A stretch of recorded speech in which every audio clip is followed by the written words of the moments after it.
E diga lá que eu falo cá, tudo bem com vocês? Seguindo aí a nossa programação normal, até agora. Campeonato Brasileiro, né? Continuando, a gente está aí as Olimpíadas. Tem a Libertadores da América. Por que eu não falo da Libertadores da América? Porque o meu objetivo básico é falar sobre o futebol no Brasil, tá? Mas mesmo assim vou tecer um pequeno comentário aqui sobre a Libertadores. Até agora, os times brasileiros, tirando o Santos,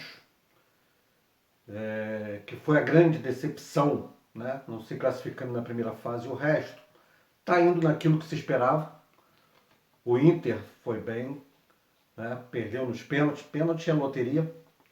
E o Fluminense é o último que falta para jogar as oitavas, tem tudo para seguir adiante, né?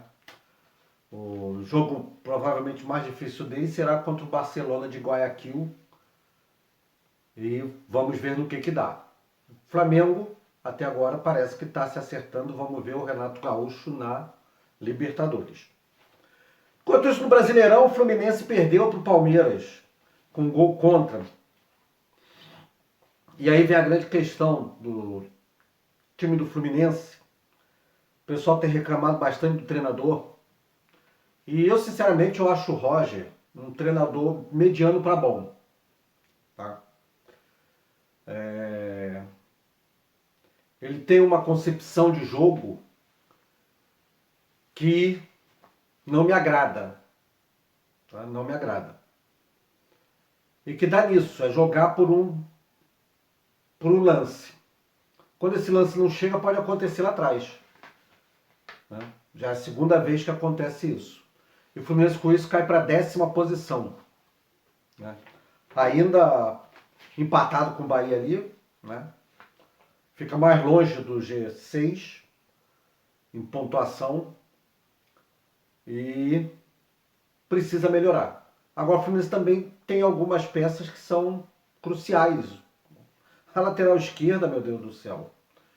Quem contrata Egídio? Quem? Não dá para ser. Né? Enquanto isso, o Flamengo parece que está se acertando com o Renato Gaúcho. Né? Meteu 5-1 no São Paulo. Agora meter 5-1 no São Paulo também na atualidade não é novidade, tá? São Paulo foi até bem na Libertadores agora, mas é um time inconstante. O São Paulo é que nem o Fluminense, tem um time bom. Tirou 2, 3 peças, pronto, acabou, desandou o elenco. E o São Paulo saiu na frente e toma uma virada com uma goleada. Isso não dá para entender, não entra na minha cabeça. Né? Vamos ver o Renato se consegue falar a voz dos boleiros e consegue levar esse time, porque como eu já falei,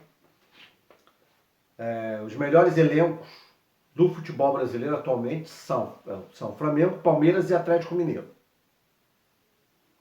Esses três para mim são os favoritos para brigar lá pela tabela. Ah, mas tem o Bragantino aí, o Bragantino está com um bom esquema. Tá? Pode surpreender. O São Paulo hoje está na zona de rebaixamento, o Grêmio que está lá embaixo, pode surpreender, pode sair ganhando tudo, os outros tropeçarem e o Grêmio ser campeão. Isso no Brasil pode acontecer. Mas, no papel, são esses três que têm elenco. Não estou falando time, estou falando elenco para brigar pelo título. Flamengo, Palmeiras e Atlético Mineiro. O resto briga pelas outras posições, do quarto para baixo. Tá? E a classificação do Brasileirão tá, primeiro lugar o Palmeiras, 31 pontos.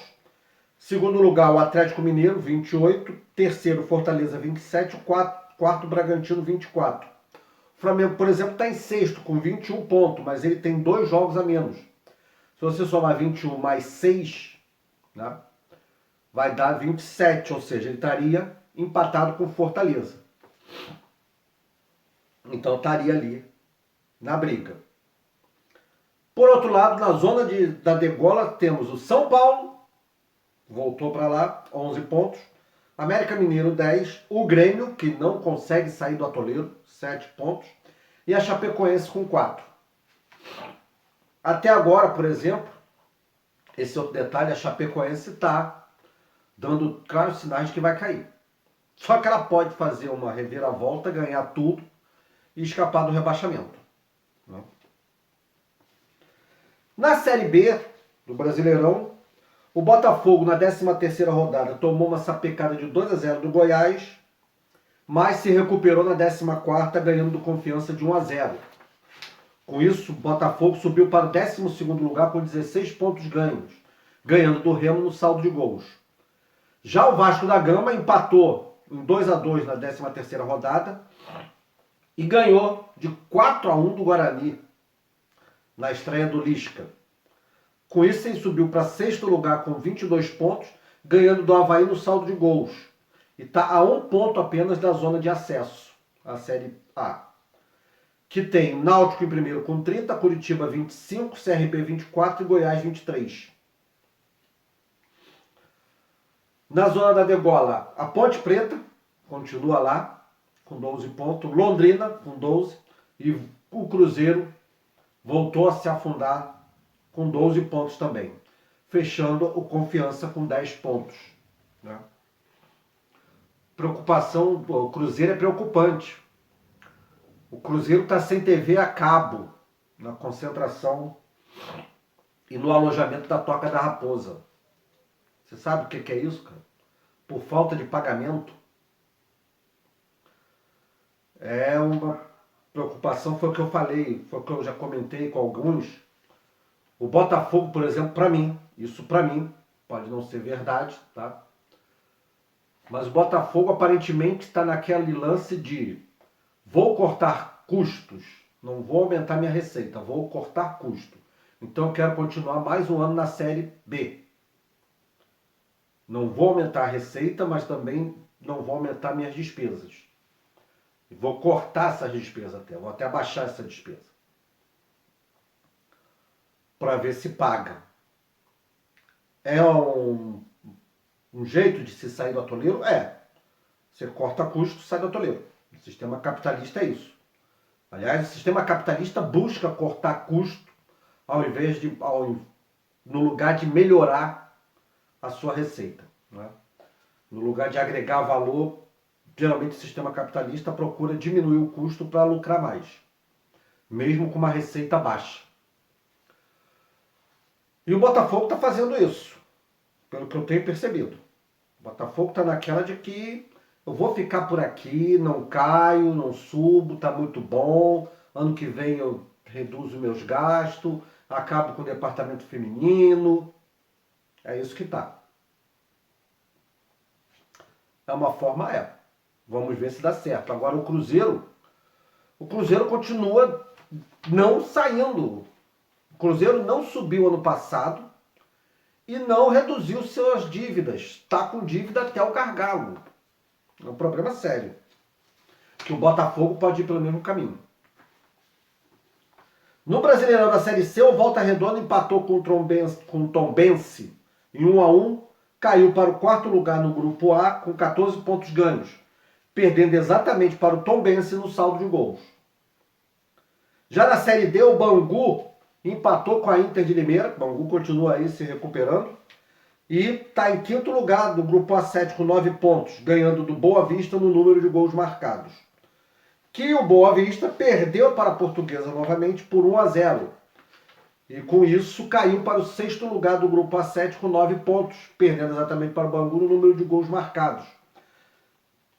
O Madureira, que era líder, perdeu para o Santo André, né? Começa agora os jogos de volta, e caiu para o 3º lugar no Grupo A7 com 13 pontos ganhos, perdendo para o próprio Santo André em número de vitórias. Né? E vamos voltar a comentar aqui sobre as minhas ideias para o Campeonato Brasileiro Masculino. 4 divisões, 20 equipes em cada uma. Ponto. Essas 20 equipes jogam entre si em turno e retorno. O campeão é que somar o maior número de pontos no final. PT, saudações. Tá? A 4ª divisão vai ter que ter bem mais ajuda da CBF, tudo mais, enfim. para ver questão de transporte, de logística, isso tudo. A quinta divisão, e aí esses clubes que disputam essas 4 divisões não disputam estadual nenhum. Vai disputar Copa Rio, Torneio Rio São Paulo, Sul Minas, Copa do Nordeste, Copa Verde, Copa Azul, Amarela, enfim, o que quiser. Estadual não disputa. E você tem uma quinta divisão, a divisão de acesso, que seria composta exatamente pelo campeão e vice de cada estado do país, né? Jogando esse sistema de mata-mata, eliminatórios, até chegar aos clubes que subiriam para a quarta divisão, que entrariam na quarta divisão. Sobe 4 e desce 4, de todas as divisões. Então seria isso. Seria uma forma de valorizar exatamente o esporte nacional. Ah, mas aí o estadual, o Atlético não vai poder sacanear o cruzeirense, o tricolor com o flamenguista. Não, olha só, isso é no nacional, meu Deus. Isso é no nacional. Os torneios estaduais hoje não servem para nada, não servem de parâmetro para nada. De São Paulo é o melhorzinho, é o menos pior. O resto não serve para nada. O time joga muito bem o campeonato. Você vê aí o Madureira, Volta Redonda, não conseguem sair dessas séries intermediárias, tá? Mas vamos seguindo para o futebol feminino, que está parado a nível nacionalmente. A Série A1 continua esperando as datas das quartas de final. E agora a Série B, a Série A2, esperam as datas para as semifinais, né?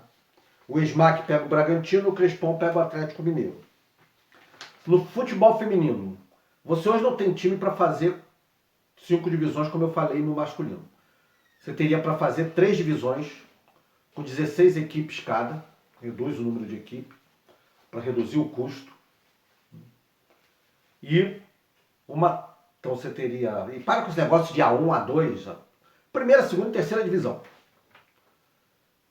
né? Que seriam equipes também que não disputariam o estadual. Vão disputar outro torneio qualquer. É ida e volta, jogos de ida e volta, campeonato todinho, ponto. E a quarta divisão seria composta exatamente pelo campeão e vice de cada estado para o acesso à terceira. Da mesma forma, a única diferença é essa, que reduz o número de equipes e reduz todo o resto. Tá? Carioca, futebol carioca, Série A2, continuando aí sua terceira rodada da Taça Corcovado. O Cabofrense e Sampaio Corrêa ficaram no 1-1, enquanto o Gonçalense e o Maricá não saíram do 0-0. O Americano perdeu para o América no clássico do AME, de 1-0. O Duque de Caxias perdeu do Audax Rio por 1-0 e o Arte Sul sapecou 1-0 no Angra dos Reis. O Friburguense recebeu o Macaé em seu estádio e meteu 2-0. Na Série C, a 12ª rodada do turno, o Santa Cruz meteu 3-0 no Bela Vista. Dico, meu Deus do céu, melhor esse time.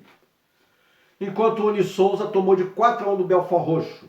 Mesmo placar do Atlético do Búzios sobre o Atlético Carioca. Aliás, o jogo, o Atlético Carioca precisa melhorar muito. O Juventus perdeu para o União Central de 2-1, enquanto o Império Serrano venceu o CAAC Brasil pelo mesmo placar. Paduano e Independente ficaram no 0-0 e o Paduano perdeu os 100% e perdeu inclusive a invencibilidade no meio de semana. Com isso, a classificação ficou Belfort Roxo 30 pontos ganhos em primeiro lugar, Paduano vem em segundo com 28 pontos ganhos, mas tem o melhor saldo de gols, Império Serrano em terceiro com 28 pontos ganhos também, e o Independente fecha a zona de classificação para as semifinais com 26 pontos. Campeonato masculino estadual. Divisões com 12 equipes. E aí não importa a quantidade de divisões, mas 12 equipes. Se você tiver uma última divisão, você não vai fazer a última divisão jogos de ida e volta como está sendo ou turno único, como está sendo a Série C. Tá? Você faz um mata-mata até o cara chegar lá. Sobem 2 e descem 2. Bom? Turno e retorno, campeão é que soma maior número de pontos. Pronto. Uma divisão de acesso formada pelos times exatamente que querem começar. Né? Os times mais amadores. A federação bancando a maior parte das coisas, dos custos. Né? E aí por que você tira os grandes times de disputar esse campeonato? Por exemplo, se você não tem Flamengo, Vasco, Fluminense, Botafogo, hoje em dia você não teria o Volta Redonda, Bangu, Boa Vista e Madureira disputando o Carioca. Esses times estariam disputando o Nacional. Você com isso incentiva, primeiro, a que os grandes times emprestem jogadores para os pequenos times do estado para que ganhem rodagem. Segundo, a que os grandes times também vejam nos pequenos clubes, nos clubes que disputam o estadual, vejam jogadores. E aí você teria um estadual no mesmo nível que está nos atuais, porque para mim estaria no mesmo nível, e teriam melhores chances de aparecer e os clubes teriam mais forma de melhor se organizar com as federações só se preocupando com esse time pequeno e não dando dinheiro para grande clube. Grande clube se vira no patrocínio e nas cotas de televisão. Isso serviria para o masculino e o feminino. Futebol amador, os amistosos. Hoje eu não tenho a divisão por grupo de WhatsApp, tá? Os jogos que tivemos: Engenho do Mato 2, Boa Vista 0. Veterano de Itaoca 1, Veterano do Rocha 0. Corre Atrás 2, Tamo Junto 1. Gal 5-0 no Inter. O Bad Boys de São Gonçalo meteu 3-1 no Morrão, no campo do Renner. O K11 ganhou do Guerreiros do Senhor de 4-2. E o Horta meteu 2-1 no 5 Futebol Clube. A Liga Itaboraí de Futebol de 7 não teve rodada esse final de semana. Enquanto isso, na Arena Semeador, no sábado, Boleiros, do meu amigo Paulinho Parafuso, um abraço, Paulinho, meteu 7-3 no Ceasa do Curubandeiro. Jogão de bola, fui eu que captei, 3-3, primeiro tempo. Só que no segundo tempo, o número 10 do Ceasa saiu e aí desmontou o meio de campo deles. Foi onde eles perderam o jogo. Tá? Você às vezes tem um jogador, e não é que o time, que o jogador é excelente e o resto do time é uma porcaria, não. O time é bom. Mas era aquele jogador que estava controlando o meio de campo, que ditava o ritmo do time deles. Quando ele saiu, eles passaram a chutar a bola, o ataque deles a ser chutão para frente, a ser lançamento para os atacantes. E aí facilitou para o time do Boleiros, que acertou a sua zaga, fechou ali atrás, recuperava a bola, saía no toque de bola e toda hora chegava lá na cara do gol. Né?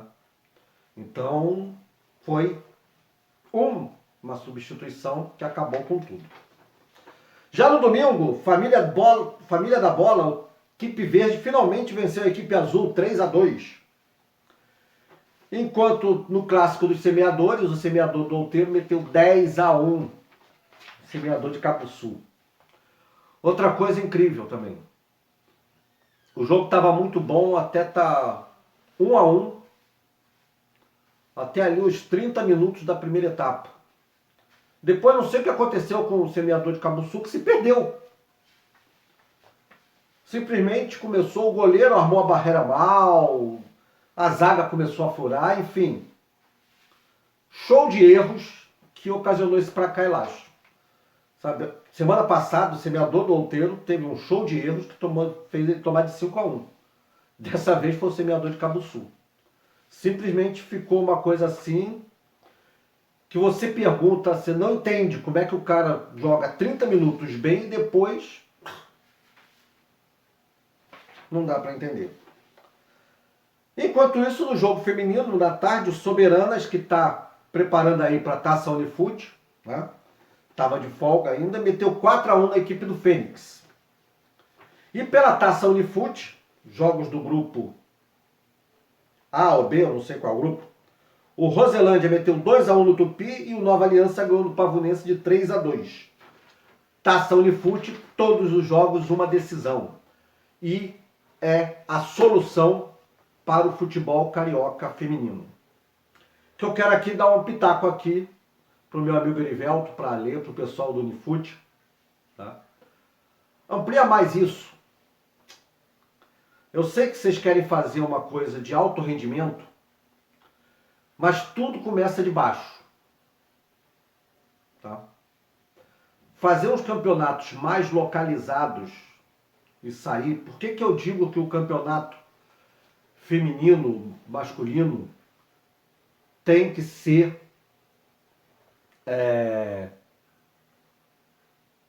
como é que eu vou dizer? Tem uma divisão de acesso com campeão e vice de cada estado. Porque é exatamente assim que tem que começar. Você tem que dar chance para o pequeno se organizar e o pequeno ir mostrando para o maior. Né? Então acho que o Unifute faria muito bem se eles agregassem mais gente e fizesse os campeonatos locais, porque as ligas, procurasse as ligas, fizesse campeonato municipal ou fizesse um campeonato regional. Se às vezes pode ter, por exemplo, em Silva Jardim eu só conheço um time feminino. Em Cachoeiro parece que tem 2, em Tanguá são 2. Em Tanguá são 2 que dividem as meninas, ou seja, na verdade é um só. Né? Então você faz o campeonato mais regional, tá? Dando chance dessas meninas aparecerem. E aí um campeonato com menos força e tudo mais, e aí o campeão e o vice vai sair. Aí sim, o campeão e o vice desses campeonatos locais é que vão precisar ter estádio, ter coisas melhores para ir aumentando. No início você faz o torneio lá e deixa disputar mesmo nos campos de várzea. Mas é uma ideia para você vir subindo. A gente às vezes tenta começar do alto, e aí o alto é muito alto, a gente não alcança. Só uma ideia, tá bom? Pedindo a vocês para se inscrever no canal, curtir, comentar, compartilhar. Faça isso, não custa nada. Só clicar ali, inscrever no canal. Tá sempre olhando os vídeos, ativa o sininho para sempre receber quando tiver novos vídeos. Falou? Ajudar a gente a crescer, já estamos com 418 inscritos, vamos lá. Vida longa e próspera a todas e todos e até a próxima.